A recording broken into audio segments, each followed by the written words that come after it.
Have you ever smiled at your dog, used your sweetest voice and said, "Who's a good boy?" while you were actually stressed, tired, or upset inside? And somehow, your dog doesn't react the way you expected. They look at you for a second, then pause. Maybe they don't come running. Maybe they tilt their head. Or maybe they simply watch you. It can feel like your dog knows you're pretending. But here's the surprising part. Your dog probably isn't reading your mind. They're reading the tiny inconsistencies between your voice, your face, your body, and your behavior. And once you understand how they do this, some of your dog's strangest reactions suddenly make sense. Dogs have spent thousands of years living alongside humans, and that relationship has made them unusually sensitive to human communication. Your dog doesn't understand every word you say, but they're constantly collecting information from the way you say those words. Your pitch changes. Your volume changes. Your rhythm changes. Even the speed at which you speak can change, and your dog is watching all of it. So when you put on a cheerful voice but your body is tense, your dog may receive mixed information. Your mouth is saying, "Everything is fine," but your posture may be saying something completely different. And this is where things get interesting. Your dog may not be thinking, "My human is pretending to be happy." They're more likely noticing that the signals don't match. Imagine someone smiling at you while speaking in a cold, tense voice. You probably wouldn't immediately trust the smile. You'd feel that something was off. Dogs can experience a similar mismatch. They pay attention to the whole picture, not just one signal. But there's another layer most owners miss. Your dog learns your normal voice. Over time, they build an internal expectation of how you sound when you're relaxed, excited, annoyed, playful, or worried. Your normal patterns become familiar. So when you suddenly use an exaggerated happy voice, your dog has something to compare it against. And that's why the same words can produce completely different reactions depending on the situation. Think about what happens when you come home after a long day. You might say, "Hey, buddy," in an unusually excited voice. Your dog may instantly become energetic because the voice matches the context. You're moving toward them. Your face looks relaxed. Your body is open. Everything lines up. Now imagine doing exactly the same thing while you're frustrated, barely moving, and avoiding eye contact. The words haven't changed, but the message has. And your dog may notice. This is also why dogs sometimes react to your tone before they react to your words. You could say something completely harmless in a sharp voice, and your dog might suddenly become cautious. Then you could say something silly in a warm, relaxed voice, and they may become excited even though they don't understand the sentence. For them, emotional information can matter more than the literal vocabulary.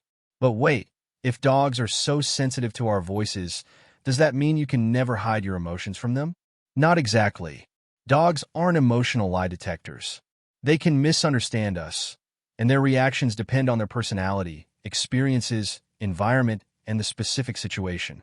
A dog that becomes quiet when you speak differently isn't necessarily catching you in a lie. There could be another reason. Maybe the tone reminds them of something unpleasant. Maybe they're tired. Maybe they're distracted. Maybe they simply don't know what you want. That distinction matters because dog psychology isn't magic. It's pattern recognition. Your dog watches what happens before and after your voice changes. If you always use a cheerful voice before giving them a treat, they may become excited when they hear that tone. If you use a certain serious tone before leaving the house, they may begin anticipating your departure. Eventually, your voice becomes part of a larger pattern, and sometimes your dog reacts to that pattern before you even realize you're creating it. Think about the moments before you leave. You might tell your dog, "I'll be right back," using a reassuring voice. But your dog has probably already noticed your shoes, your keys, your bag, your movement toward the door. The voice is only one piece of the puzzle. That's why simply saying comforting words doesn't always change their reaction. Your dog is looking at everything happening around those words. Now here's something even more fascinating. Your dog may respond differently to your happy voice, depending on whether they believe something good is actually about to happen. If your cheerful voice usually means playtime, food, affection, or a walk, your dog may become excited almost instantly. But if you use the same voice randomly, without the familiar follow-up, they might hesitate. They may look at you as if they're waiting for more information. That pause isn't necessarily confusion. It can be information gathering. They're watching what happens next. And this is one reason dogs can seem almost eerily good at predicting routines.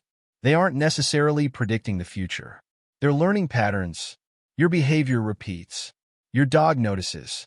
Eventually, tiny details become meaningful. The sound of your alarm, the way you get dressed, the room you walk into, the object you pick up, the tone you use. Your dog can connect these details together. So when your voice suddenly sounds unusually cheerful, your dog may compare it with the rest of your behavior. If everything matches, they may respond naturally. If something feels different, they may pause and observe. And if this is changing the way you see your dog, hit like and subscribe, because the next part is where this becomes even more personal. Your dog doesn't just learn your voice. They learn your emotional patterns. They learn how you sound when you're genuinely excited. They learn how you sound when you're frustrated. They learn the difference between your playful voice and your serious voice. They may even learn that certain sounds in your voice predict certain events. This means your relationship creates a kind of emotional vocabulary that exists between you and your dog. You might have a phrase nobody else uses, a particular nickname, a silly voice, a sound you make before giving them dinner, a certain way you call them when you want them to come over. To another person, these things may mean nothing. To your dog, they can become meaningful signals because they have been repeatedly connected to experiences. And that's why your dog may sometimes react to a single word before you've even finished saying it. But there's something even more important than whether your dog recognizes a fake happy voice. It's what you can learn from their reaction. If your dog pauses when you're using an unusually cheerful voice, don't immediately assume they're rejecting you. Instead, look at the entire situation. Are you tense? Are you moving differently? Are you speaking faster? Are you avoiding eye contact? Has something changed in the environment? Is your dog already nervous? When you look at the whole picture, their reaction becomes much easier to understand. And here's the emotional part. Your dog doesn't need you to perform happiness perfectly. They don't need a constant smile. They don't need you to pretend everything is okay. What they need most is consistency, safety, and a relationship they can understand. Sometimes you come home exhausted. Sometimes you're quiet. Sometimes you don't feel like playing. And your dog can learn that too. The goal isn't to fool your dog into believing you're happy. The goal is to communicate clearly enough that they know they're safe with you. Because your dog isn't sitting there judging your performance. They're trying to understand you. They're asking, in their own way, what happens next? Are we okay? Is this safe? And the more time you spend together, the better they become at reading your patterns. So the next time you use that exaggerated happy voice and your dog just stares at you, don't assume they're ignoring you. They may simply be checking the rest of the message. Your voice says one thing, your body says another, and your dog is trying to figure out which signal to trust. That's what makes the bond between humans and dogs so fascinating. They don't communicate with us using language alone. They communicate through patterns, sounds, expressions, movement, routines, and thousands of tiny moments we barely notice. So maybe your dog isn't recognizing a fake happy voice in the human sense. Maybe they're recognizing something much more interesting. They're recognizing you. They know you're normal. They know your patterns. And when something doesn't quite match, they notice. Your dog isn't just listening to what you say. They're learning the person behind the voice.